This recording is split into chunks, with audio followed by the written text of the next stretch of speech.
conspiracy if the same person keeps benefiting off the same kind of tragedy over and over? What's the story you want to tell? I want to tell everything. You won't believe the mayhem we've recently caused in the celebrity world. It turns out that, similar to what he did with Cassie, Diddy has been acting dangerously by switching up Ashanti songs. Who gets caught in the crossfire, you might question? Not anyone else but Ray J people. The music scene is about to explode, and this is the real deal. Despite Ashanti's spectacular return, the atmosphere is gloomy. There are rumors that if J-Lo hadn't stepped in and seized control, Ashanti would have been #1 on the charts. Do we see the end of an industry? Or is this only the visible portion of the scandalous entirety? Fasten your seatbelts. If you're a halfway intelligent person, when do you start questioning how lucky some keep getting? Right.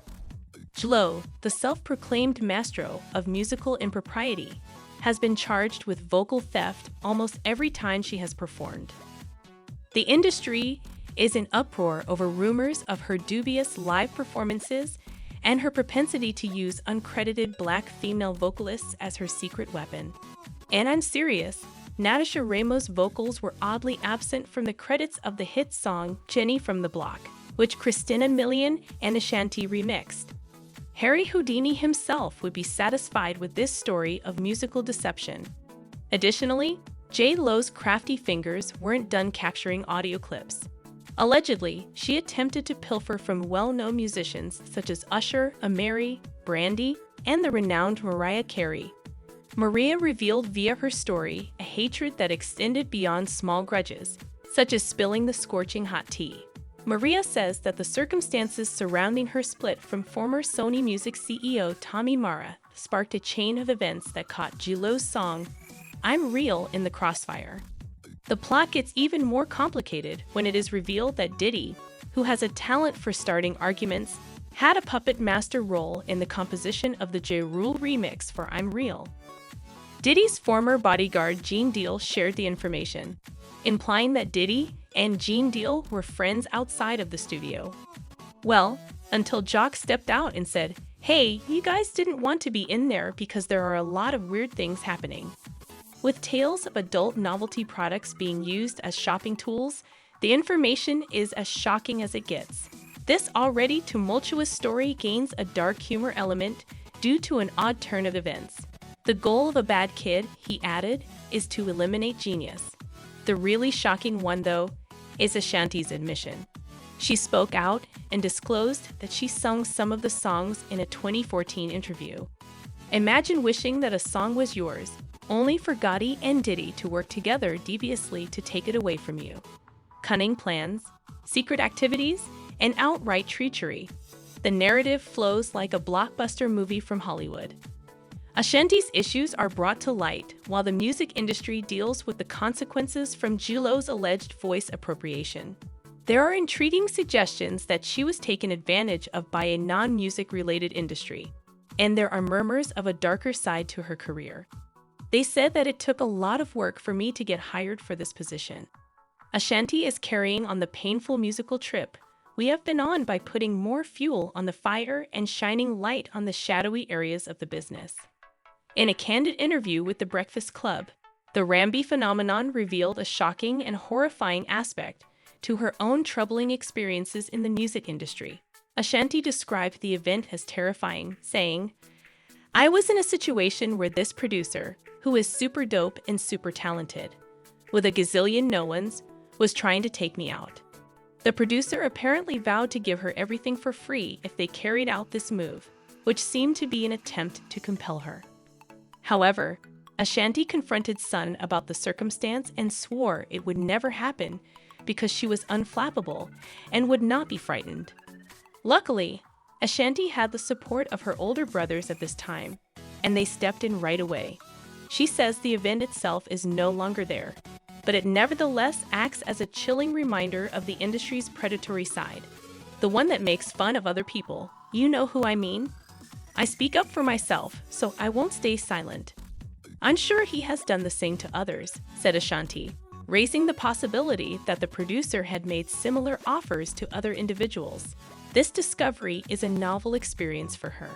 The disturbing knowledge that young people are frequently used as commodities for financial gain thickens the air.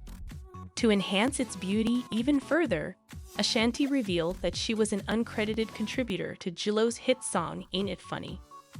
Even though she admitted to being paid, she made it plain that it wasn't enough and hinted that further talks would only be held in exchange for acknowledgement and payment. As it happens, danger can lurk in the shadows behind the scenes just as much as it can in the spotlight. However, Ashanti's trek across the unsteady terrain of the area is far from over. The singer talked about her difficulties advancing in her profession as well, including her affiliation with a record label that was the subject of a federal indictment.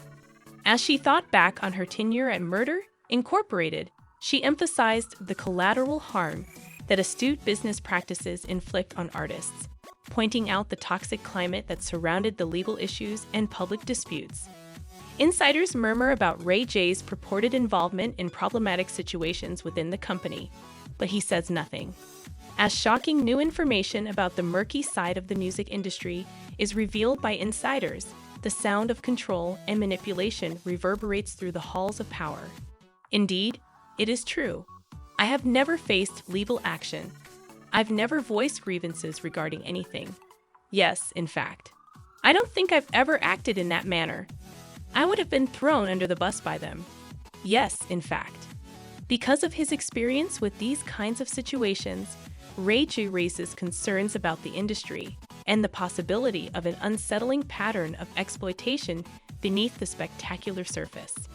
Spoken in whispers, insiders provide a horrifying picture of how young and aspirational performers, many of whom were still minors, were taken in by a web of deceit woven by adults in positions of authority. These disclosures illuminated the murky side of the business, where juvenile exploitation for financial gain coexists with the quest of achievement.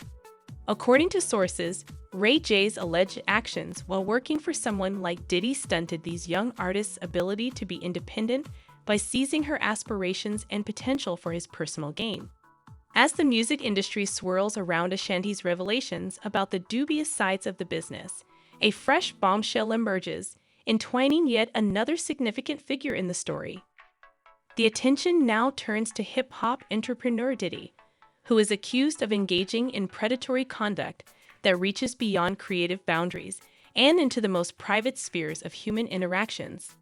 Cassie, who was formerly connected to Diddy's Bad Boy Records, has filed a court case claiming that she was mistreated for 10 years, starting when she was just 19 years old. The complaint, which is filled with disturbing facts, presents a horrific image of the power, brutality, and lying that permeated the beautiful facade of the music industry.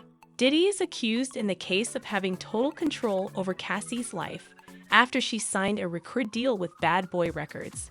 This included all of her personal information, her car, her house, and her health.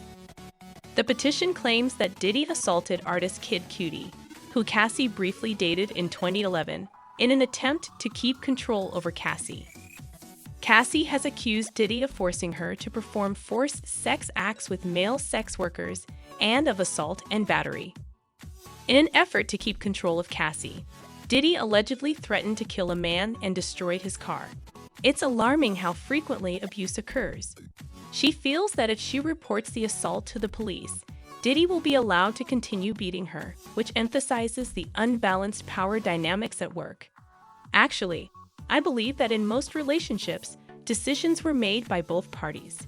In the event that it wasn't, I declare the case closed. Cassie's deep involvement in a cycle of abuse, assault, and possibly human trafficking is described in detail in the case.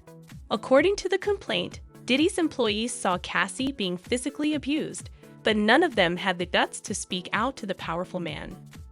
The court records also include incidents in which Diddy's employees are accused of kicking Cassie in the face, forcing her to bleed, and then removing her. Guy, he never really felt like a father figure to me. Do you comprehend?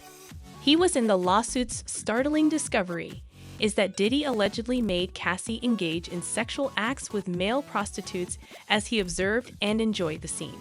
The lawsuit claims that Diddy videotaped these sessions, which took place in upscale hotels over a period of years. It is said that drug-induced memory loss and suicidal thoughts demonstrated how severely Cassie suffered during their connection with Diddy. The lawsuit highlights Diddy's purported control over Cassie's life by claiming that he even had access to master findings intended for her. Diddy and related companies were sued for secret compensatory damages, alleging their involvement in the alleged wrongdoing. However, after Cassie and Diddy reached a settlement outside of court, the case took an unexpected turn the day after it was filed. The speedy resolution of this case begs issues about the intricate power relationships in the music business and the channels through which victims seek redress from powerful individuals. You see, love drives me in all that I do. I've turned into that individual, and that's just what I'm doing right now. Are you able to sense me? Cassie's account provides a horrifying illustration of the exploitation that takes place in the music business, particularly in relation to up-and-coming artists such as herself. Her past is reminiscent of the recently surfaced allegations against Ashanti, Ray J, and other celebrities, which point to a worrisome pattern of abuse, control, and manipulation behind the glamorous facade of public life. The fan base has been shocked by the discovery of the negative aspects of the music industry. We would like to hear your opinions before we declare this exciting research journey to be over.